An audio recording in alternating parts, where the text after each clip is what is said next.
بنو سلمہ نے مسجد کے قریب گھر لانے کی مشاورت کی کہ ہمارے گھر مسجد نبوی سے کچھ فاصلے پر ہیں، تو ہم ایسا کرتے ہیں کہ اپنی رہائشیں مسجد نبوی کے قریب لے جاتے ہیں تاکہ مسجد میں جانا آنا آسان ہو۔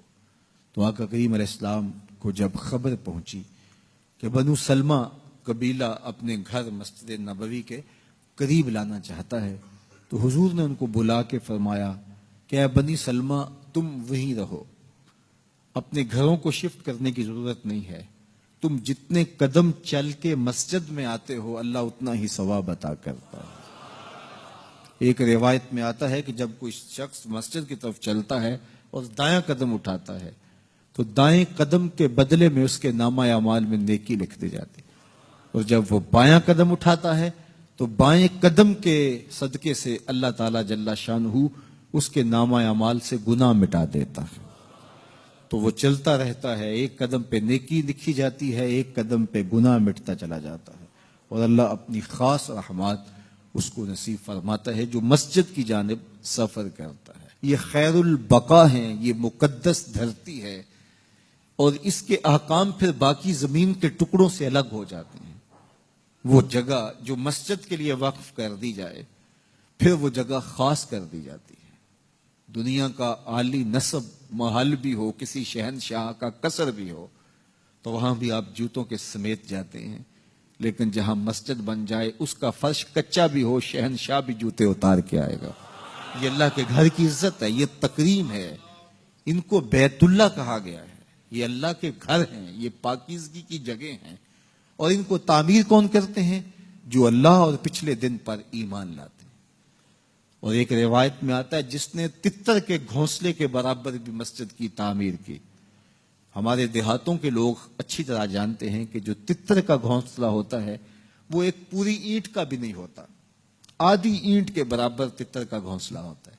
جس نے کسی مسجد کی تعمیر میں آدھی اینٹ سے بھی حصہ ڈال دیا اللہ اس کو بھی جنت میں گھر عطا فرمائے۔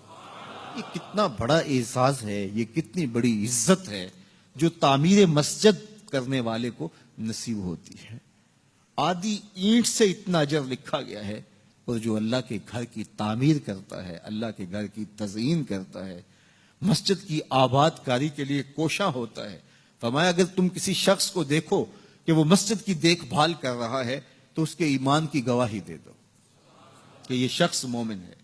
تو یہ اللہ تعالیٰ جل شانہ نے مسجدوں کی تعمیر، تزئین، آبادی کا صلہ رکھا ہے، ان کے احکام الگ رکھ دیے گئے۔ اعلیٰ حضرت عظیم البرکت امام اہل محبت امام الشاہ احمد رضا خان فاضل بریلوی علیہ رحمہ فرماتے ہیں مسجد میں اتنے زور سے قدم رکھنا کہ دھمک پیدا ہو، یہ مسجد کے آداب کے منافی ہے۔ تم اللہ کی بارگاہ میں ہو، یہاں قدم بھی سنبھل سنبھل کے رکھو، تمہارا قدم اس زور سے نہیں پڑنا چاہیے۔ آپ کو لہسن کھا کے، مولی کھا کے اور پیاز کھا کے مسجد میں آنے سے روکا گیا ہے۔ کیوں؟ کہ اس کے اندر سمیل ہوتی ہے، بدبو ہوتی ہے۔ فرمایا جس طرح تم تکلیف محسوس کرتے ہو اس طرح اللہ کے فرشتے بھی تکلیف محسوس کرتے ہیں۔ تو اس لیے مسجدوں کے اندر خوشبو لگا کے آنا چاہیے، ہمیں سفید لباس پہن کر کے مسجدوں میں آنے کی تلقین کی گئی۔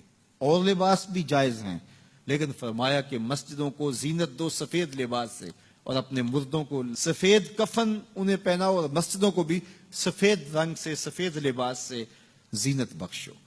تو مسجدوں کو زینت دیں، مسجدوں میں خوشبو لگا کے آئیں، دایاں قدم آگے رکھیں، مسجد میں داخل ہوتے ہوئے اتنے زور سے نہ چلیں کہ دھمک پیدا ہو، مسجد میں آواز بلند نہ کریں سوائے اللہ کے ذکر کے، مسجد میں دنیا کی باتیں نہ کریں، مسجد کی چھت پر بغیر ضرورت شرعی جانا منع کر دیا گیا ہے، یہ مسجد کے آداب میں سے ہے۔